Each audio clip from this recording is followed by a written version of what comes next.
Hello everyone, how are you doing? This is MD Tech here with another quick tutorial. In today's tutorial, I'm going to show you guys how to set up a password for your Excel workbook if you want to protect the data and from people from opening it that should not be.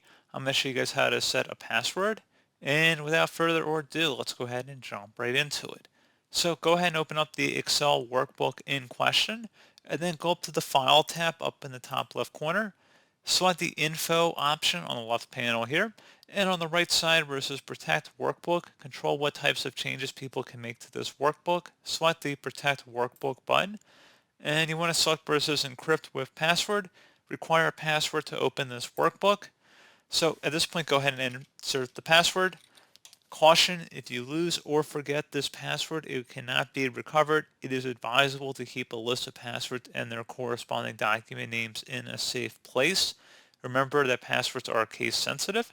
Select OK, and then you have to re-enter the password to confirm it, and select OK.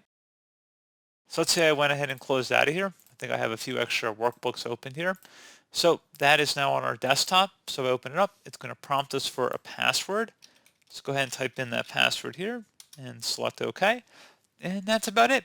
So pretty straightforward process, guys. Do hope I was able to help you out, and I do look forward to catching you all in the next tutorial.